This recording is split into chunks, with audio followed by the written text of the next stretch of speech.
America is home to 33 million small businesses, the beating heart of communities across the country.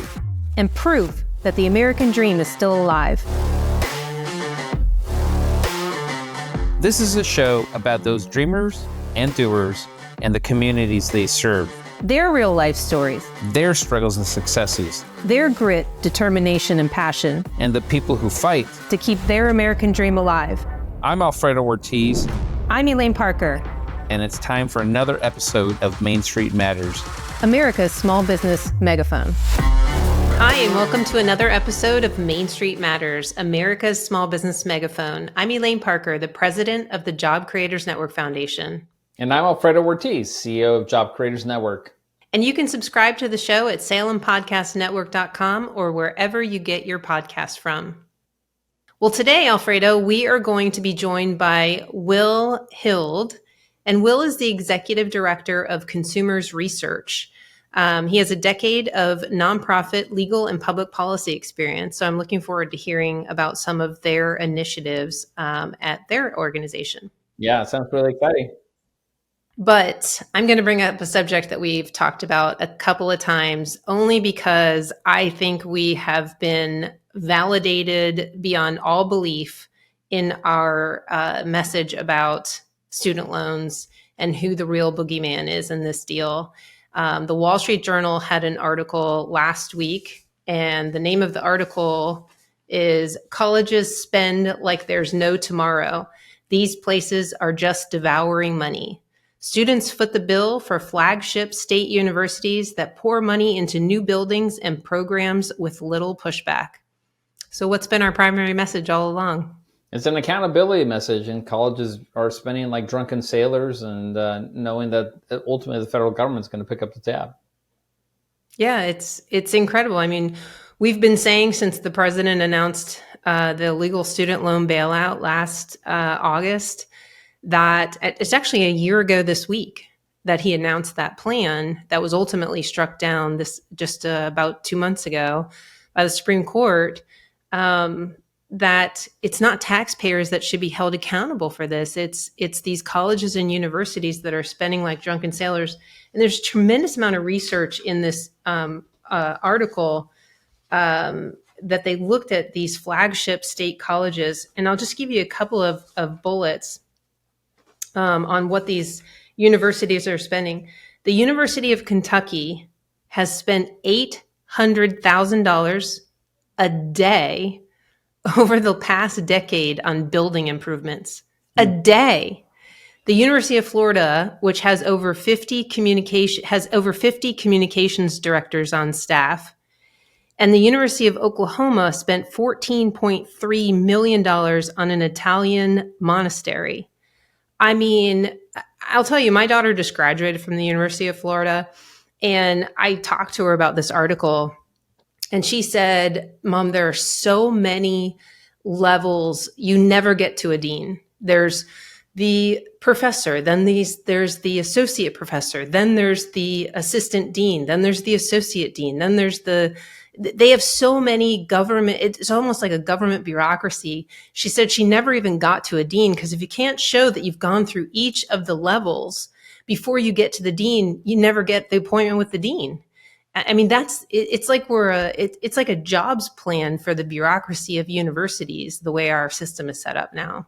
Yeah. And unfortunately, like we've said, I mean, it really was, goes back to the Barack Obama days when he came up with this idea of basically federalizing student loans. And because they needed the interest income to offset some of the cost of Obamacare. And so ever since then, it's just really gone haywire, and I think colleges have taken advantage of that fact and have just continually been building.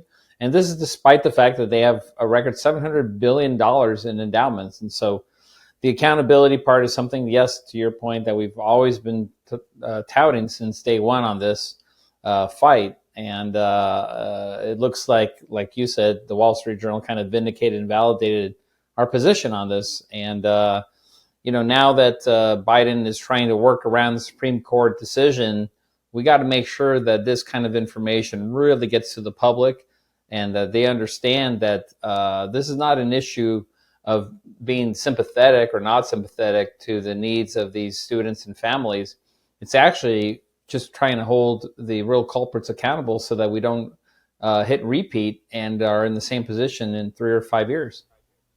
Yeah, I mean, according to this study, the Wall Street Journal found that spending at the median flagship universities jumped by more than a third between 2002 and 2022, with the average per pupil expenditures rising by 15%. Meanwhile, the cost of tuition and fees for the average student increased 64% over that same period. Yeah. And what the Wall Street Journal found when it looked at some of these colleges is that the boards of trustees just rubber stamp all of the spending. There's zero pushback on accountability. I mean, their job is to actually make sure that the spending is in check with the revenues, and there's zero pushback from these trustees. I mean, that is their fiduciary responsibility. Yeah, I mean, that's absolutely true. And it's just one of these things that, again, we have to make sure we put a clamp down on this, type of out of control spending that's happening at these colleges.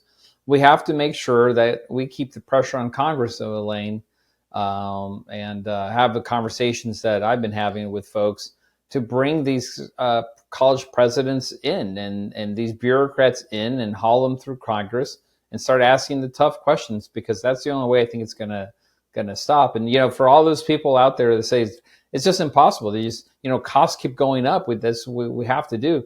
Well, you can look no further than Purdue. Purdue, I believe now, has been 12 straight years that they have not taken a tuition increase. Somehow they've been able to manage within their means. They've been able to manage their bureaucracy and bloat and college building spending, so that they have not had to increase for 12 years. And it's not like the Boilermakers are a bad group. I mean, it's a fantastic university.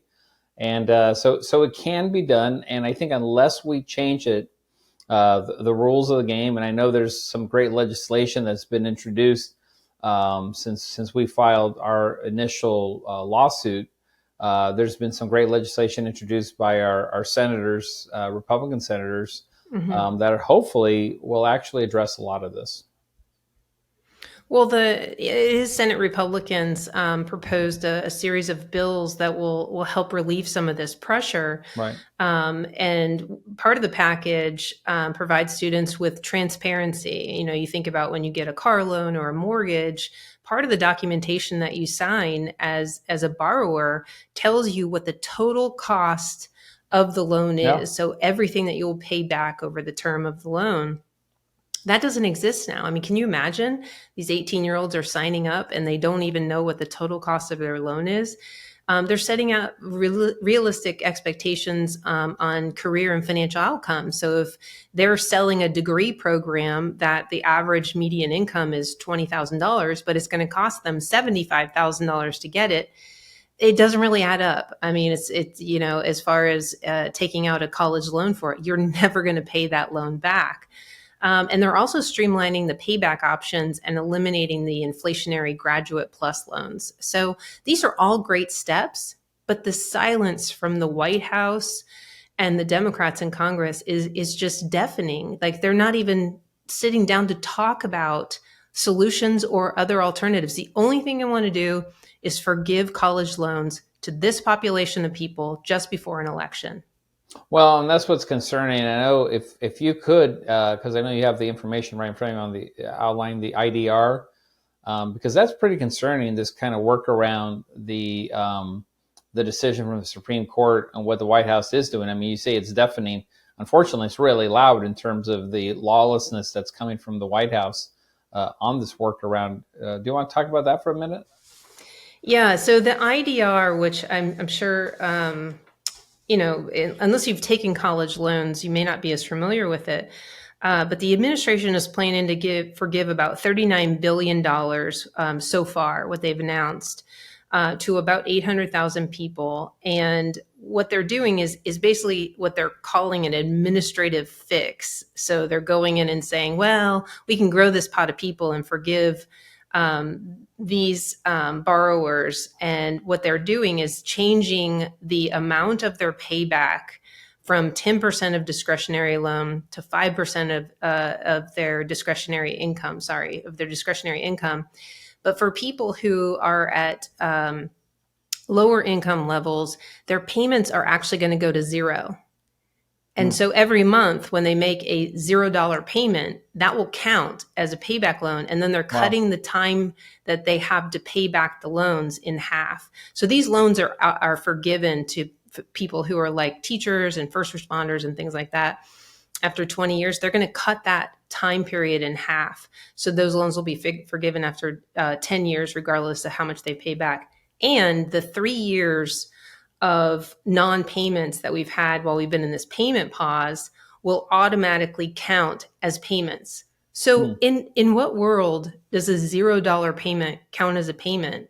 It just doesn't make any sense to me.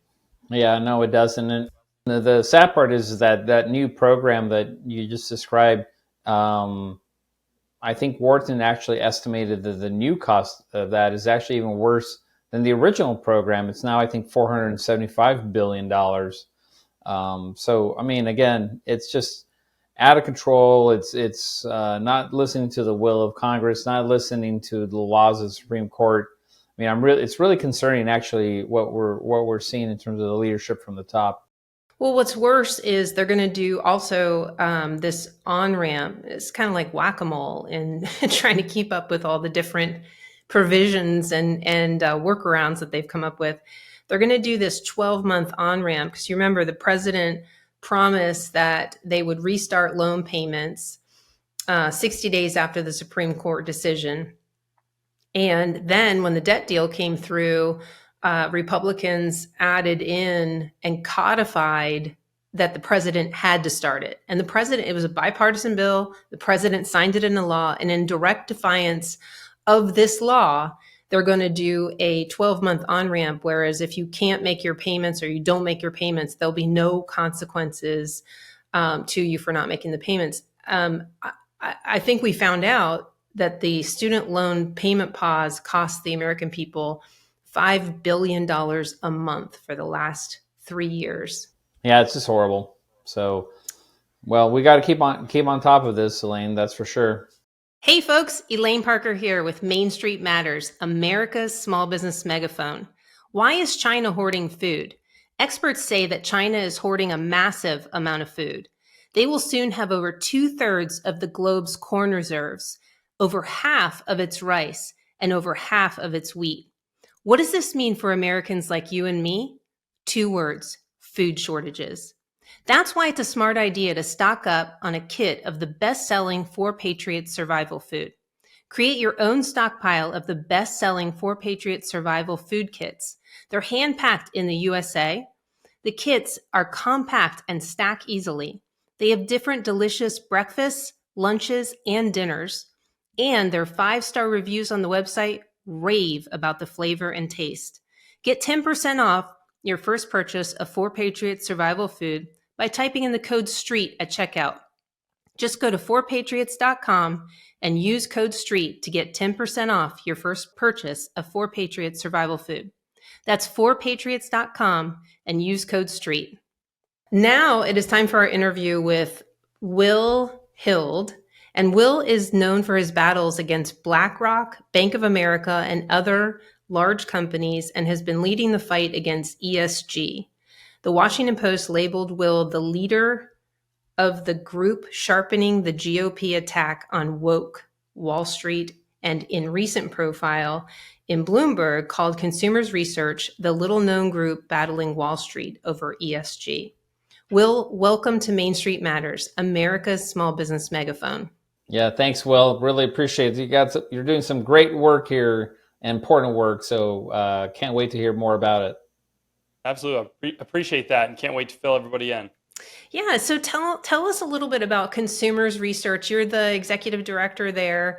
Tell us about some of the important battles that you're fighting there. Yeah, absolutely. So Consumers Research is the nation's oldest consumer protection organization. We were founded in 1929. I wasn't there, obviously. I'm not holding up that well. But I came on as executive director about 3.5 years ago with the idea of turning consumers research into the sort of vanguard organization fighting against this phenomenon we saw in the market called woke capitalism, this betrayal of the consumer by certain companies, a lot of companies in the market that are focusing, instead of serving consumer interests, instead focusing on cozying up to woke activists and woke politicians. And so in about June, obviously came on right as COVID started, and so that obviously delayed our plans a little bit.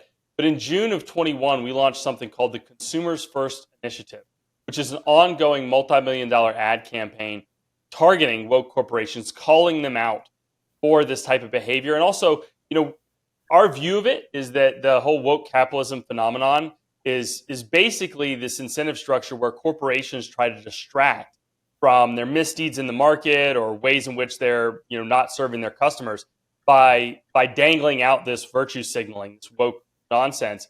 And so we said, if that's what you're going to try to do, we're going to reverse that. We're going to say, if you're a woke corporation, you run the risk of having an ad campaign targeting the very things you're trying to distract from.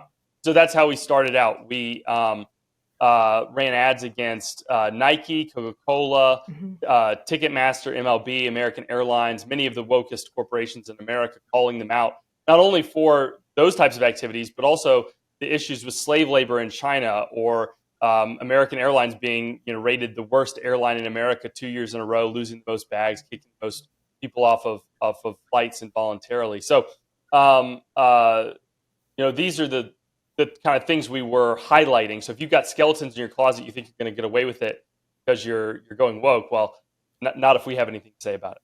Yeah, I saw some of your ads during some of that time. We were very involved in the Major League Baseball debacle, woke movement of theirs as well. We filed litigation, but I thought your commercials were really creative during that time and really bolstered the message that needed to get out there. And then, of course, there was the whole, Disney, move on Disney's part, which I mean, they've just really paid dearly for as well. And as we watch this movement in other areas like ESG, I know you've been very active in that area. Can you explain what ESG is and how dangerous it really is? Absolutely. Well, if woke capitalism is sort of the symptom, ESG is the disease. And basically, ESG is billed by its proponents as a different style of investing. Like, Warren Buffett is famous for value investing. There's momentum investing, technical based investing. It's supposed to be, by its proponents, this style of investing where you judge companies by basically how woke they are, effectively. And that's going to somehow, using fairy dust and rainbows, make the company more profitable. In reality, the phenomenon of ESG is very simple. I think the other side tries to make it sound very complex intentionally. ESG is the phenomenon of financial service industry companies trying to use their market share to push a woke agenda, a far left progressive agenda in the United States. So it can be an asset manager or investor pushing ESG. It can also be a large bank requiring either cutting off certain industries from financing, like oil and gas, publicly traded utilities, or even providing financing, but with onerous restrictions that really destroy the industry. So we'll give you a loan. You say you're a junior oil explorer, you're out there trying to find the next oil patch. They'll give you a loan, but it comes with all these ridiculous ESG-based requirements. And then lastly, you have the insurers as well. Many of them have stopped even providing insurance for coal-based projects, that kind of thing. But again, like the banks, they can often require, hey, we'll give you a policy, but we're going to require all this woke nonsense, this ESG nonsense in return for it. And because so many of the largest players in each of those silos, each of those sectors of the financial services industry are colluding with each other, it can actually become very difficult to get the kind of financing, to get the kind of investment you need without having to accept a far left progressive agenda. And that's really what ESG is. It's similar to CRT in the sense that, like, critical race theory is a brand name. There's textbooks that are critical race theory textbooks, but you can have critical race theory in a textbook that doesn't say that. If you're send your kid to school and they come up with a textbook that says, America's inherently racist and white people are inherently racist and capitalism is inherently, based on white supremacy. They are being taught CRT, even if it doesn't say it on the textbook. ESG is the same way. ESG is simply the phenomenon of using the financial service industry to push a woke far left agenda.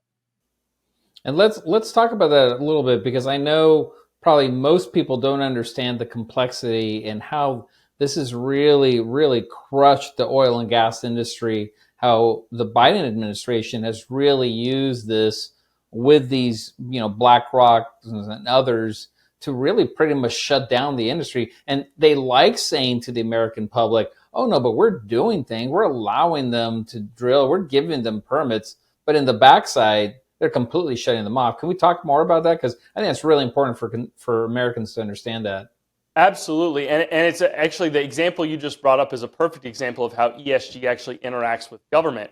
And they both point to each other. The ESG players in the market, in the quote free market, point to the government and say, we're just doing what the government says is going to happen. We're just preparing for things the government says is going to happen anyway. And then the government, people like the Biden administration, point to what's happening, ESG being pushed by the financial services industry, and saying, oh, this isn't government interference when we're just standardizing what's already happening, or we're just going a little bit farther than what the market is already doing. So let me give you a perfect example of this.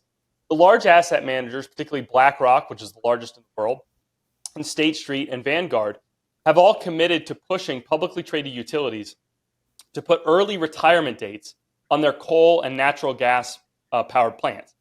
Just for your audience to sort of have some understanding of the magnitude of that, 65% of the electrical generation in the United States is either coal or natural gas powered.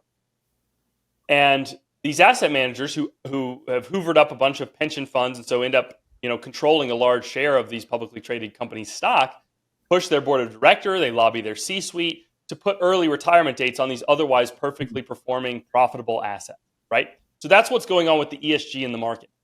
Well, then you have the Biden administration's EPA, and they come along with this called Clean Power Plant rule, where they want to make these companies get rid of these assets even quicker, shut them down even sooner. And so what they do, there's the part of the process for generating a rule, a regulation in the United States is you have to do a cost-benefit analysis. Well, when the Biden administration did their cost-benefit analysis on this rule, which is incredibly destructive. I mean, it's going to if you like what's happening in Europe right now, when you're watching people, their power plant or power bill, double, quadruple, that's what this is going to do here in the United States. When they did the economic analysis, they came out with a very, very small number. It may not sound very small to me and you. It came out with $10 billion. But in the grand scheme of our economy, that's minuscule, which is insane because what they're asking is like basically a deindustrialization in the United States. But what they cited was they compared what their rule would do to what these publicly traded utilities had already had to commit to do to please BlackRock, State Street, and Vanguard. And said, we're just asking them to go a little bit farther than they've already committed to do because of these large asset managers. Now, the asset managers use the Clean Power Plant rule as evidence that all of these regulations are inevitable. And that's how they kind of justify what they're doing from an investment perspective. They say, hey, we're not violating the fiduciary duty. We're not implanting our political judgment above profit incentive. We are just preparing for what the government is inevitably going to do. So you can see how they constantly point to each other so that they can say, well, we're not really going farther than the market's already going. And the market's saying, well, we're just preparing for what the government's clearly going to do anyway. And so they're playing a little shell game with who's really pushing. But the net effect, unfortunately, is that consumers are worse off. Shareholders are certainly worse off. But we as consumers, as people who use electricity and use all the products that are made with electricity, we're made worse off. I mean, I wish we could use the good old RICO charges against all these groups, because it sure sounds like they're colluding like nobody's business here. That's 100% right. And that day may very well come. I would certainly support that exact same action. Right now, you have a coalition of Republican state AGs who are investigating not just these asset managers, but the groups that they belong to, like Climate Action 100 or the Glasgow Financial Alliance for Net Zero, which basically where they've agreed by becoming members of these organizations, the CEOs have signed paperwork that says they will coordinate with each other to push these priorities, the so-called net zero target, which is based on the Paris Accords. Listeners may recall there was a proposed treaty decades ago called the Paris Accords, where signatories, countries, not corporations, but countries, would sign and say that as a matter of law, we will try and get to net zero carbon emissions by 2050. Well, the United States never signed. Even a Democratic held Senate never signed that piece of legislation. And yet you have these asset managers, these banks and these large insurers pushing net zero Paris Accord targets as if they are a matter of law. They're running around telling these companies, well, you have to get prepared because net zero by 2050 is coming. And yet it's not the law in the United States. And so what they're really doing, as you've noted, is running basically a huge antitrust conspiracy. They're colluding with each other. Wow. The owners of the assets, the banking industry, are colluding with each other to set how much supply of a good or service is going to be available in the market. And that is textbook antitrust 101. So I'm really looking forward to the results of some of these investigations. In fact, there's a subgroup of that Glasgow Financial Alliance for Net Zero that's just for insurers. It's called the Net Zero Insurers Alliance. And those same group of AGs sent them a letter a couple months ago saying, hey, it kind of looks based on what your website is saying that you're running an antitrust conspiracy. And sure enough, as soon as they got that letter, 40% of the membership of that organization left, citing that legal risk. Wow, that is crazy. Now, Will, just help me understand a little bit, because I heard, maybe this is a rumor, but that our climate czar, John Kerry, actually entered us into the Paris Accord. Yeah, that's a great clarification. So whenever there's a Republican, well, I should say, whenever there's a Democrat in the White House, we join by executive order. Now, this gets into constitutional law, but that doesn't have the same legal binding as if we joined like as a matter of treaty, like where the Senate has to ratify the treaty. So whenever there's a Democratic president, they tend to join the Paris Accords via executive order. And as soon as we have a Republican president, they tend to take us out of it via executive order. So it's never been ensconced in U.S. law the way other treaties that have been ratified by the Senate are. Okay. Well, as for the these investigations, please come back and keep us posted on that, because that's something we all should be cognizant of. And shoot, maybe we might even join you on that action as well, because it sure does sound like collusion. Yeah. Well, and I can tell you one action that we did undertake with the Republican attorneys generals. There's another organization or agency called FERC. It's the Federal Energy Regulatory Commission. And it was set up in the 70s last time we had an energy crisis. And one of its jobs is to prevent too much concentrated control in the publicly traded utilities. I don't know if they were right or wrong, but in the 70s, they thought that maybe one of the issues with energy prices was centralized control causing there to be maybe a collusion, maybe an antitrust conspiracy against the consumer, raising prices. So this agency was set up to prevent that exact thing. And because these asset managers are so large and have such large asset portfolios, they end up going over the threshold of ownership that FERC is set to regulate. And so they have to get permission every 3 years from FERC to continue to own that much of these utilities. And their excuse, as insane as this is going to sound, is that they are simply passive investors and they don't exercise any kind of control over management. But these are the same asset managers who've promised through their membership in these other organizations and some of the stuff on their own websites to do exactly that, to get into the nitty gritty of managing these utilities and telling them to set early retirement dates on these electrical plants. And so we joined a motion to intervene, or we filed a motion to intervene along with 13 state attorney generals back in December against Vanguard, because their permission from FERC was up for renewal. And sure enough, within 2 weeks, Vanguard was so terrified of this filing that they actually removed themselves from the Glasgow Financial Alliance for Net Zero's asset manager club that they had. So they are in the process of retreating, because if they were to lose that permission from FERC, it would cause all kinds of turmoil. So there are levers that organizations like yourself and us can utilize to push back on this conspiracy against the consumer. Yes. It seems like Americans were woken up to so much during the pandemic. You mentioned CRT. I think prior to the pandemic, many everyday ordinary Americans may have never heard of ESG or DEI. And now it seems to be, as we learn more and more about it, this has been around a long time. They're very well established. The tentacles of this go very deep into our society.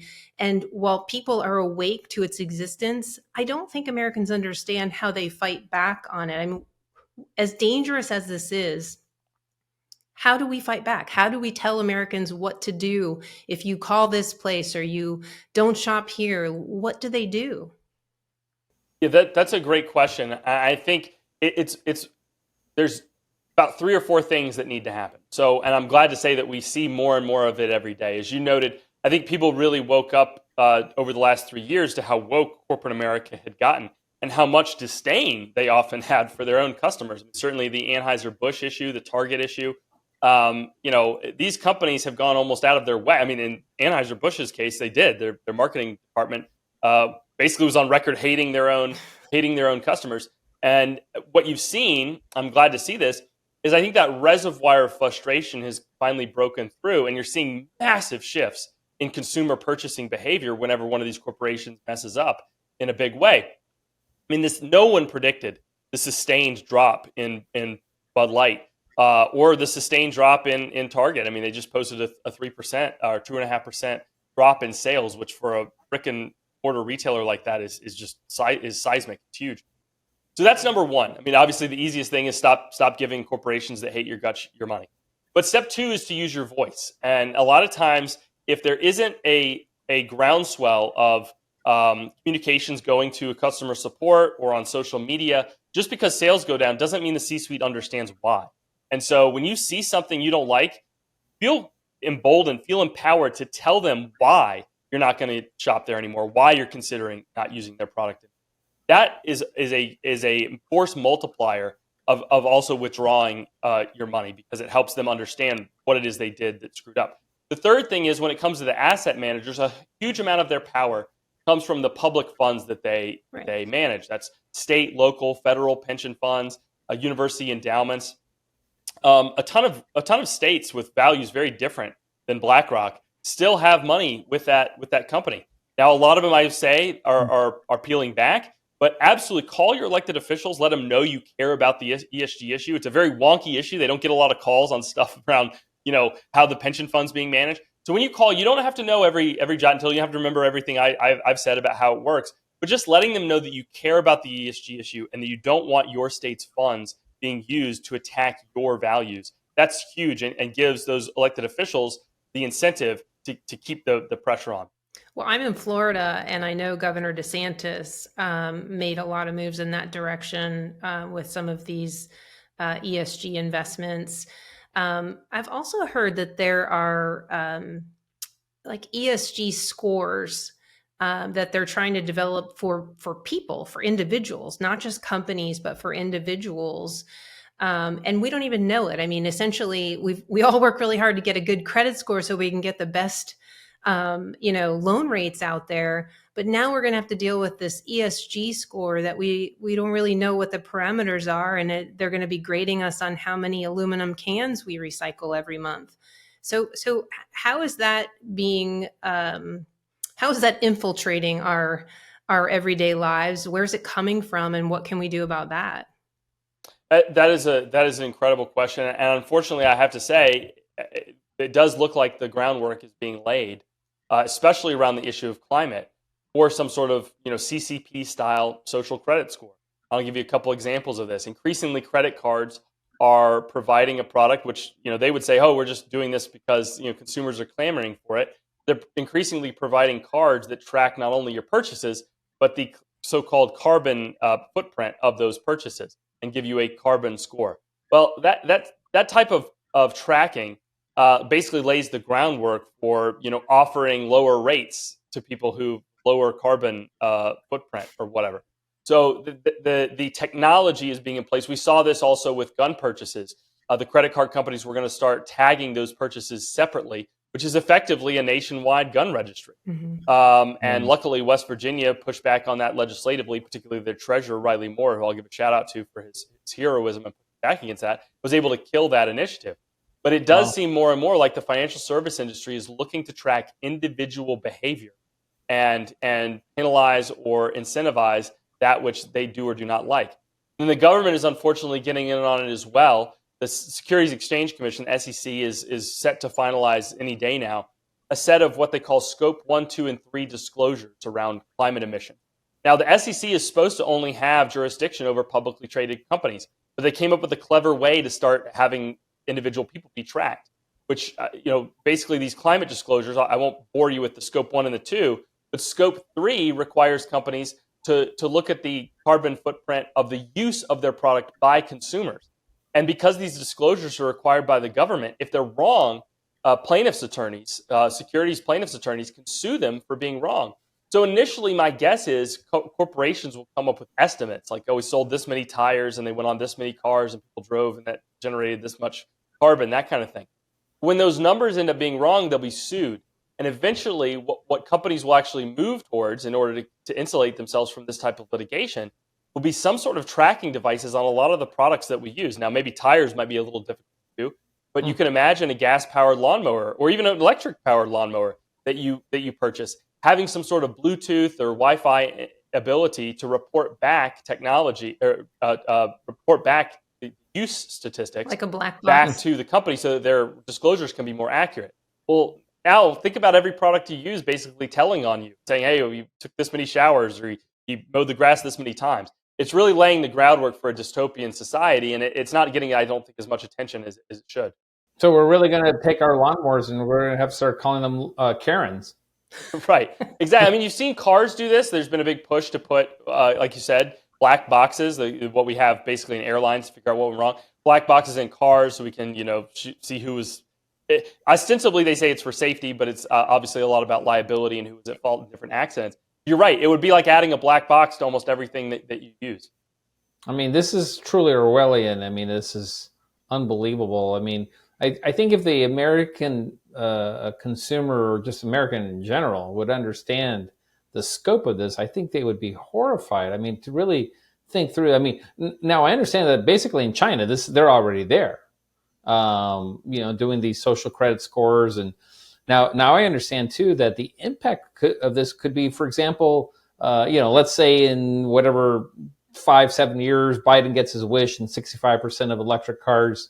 Or cars or electric cars, that you could actually possibly even be limited by your social credit score in terms of how much charging you would be able to do, if you were high or low on your credit score. I mean, this is just unbelievable. I mean, how un-American truly this is. Yeah, it's totally true. And while this wasn't based on social credit score, we've already seen situations like this with certain services are turned off. There was an instance in Colorado where California's grid was reaching crisis levels because of the serial underinvestment that they have made in fossil fuels.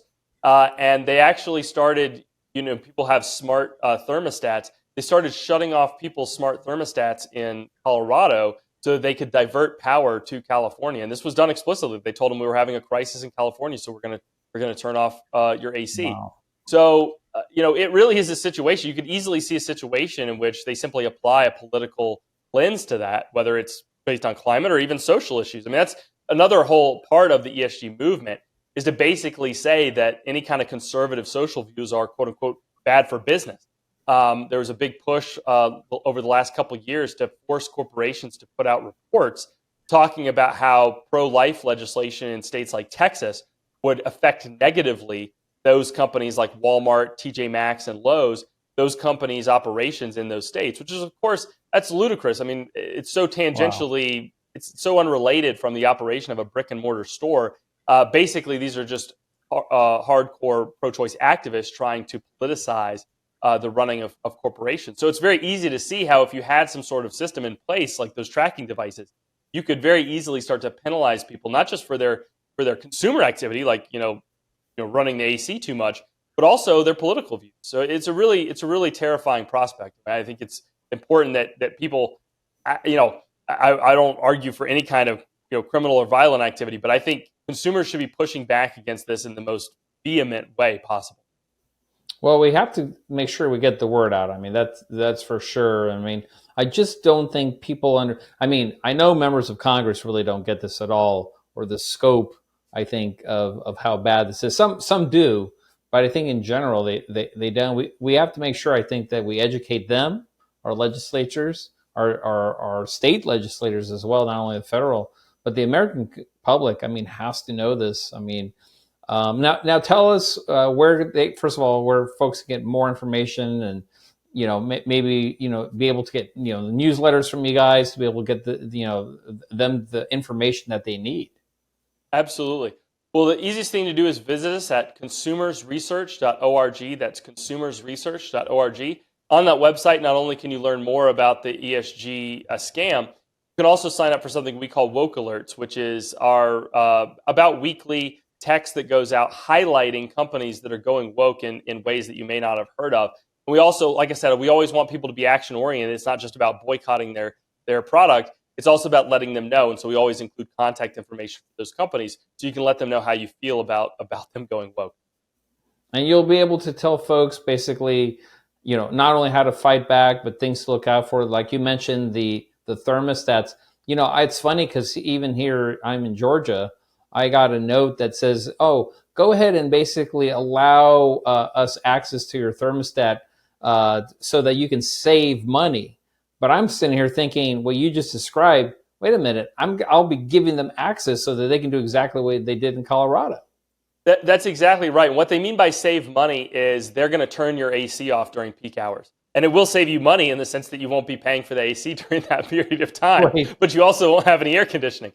So you could make that decision yourself if you wanted to. There's no reason to give these utilities the control over that. But I think that's what they're trying to act. A lot of this is the same scam of trying to make it sound like they're being pro-consumer. They're giving you an opportunity to save money. When really what they're doing is giving you an opportunity to give them more control over your lives.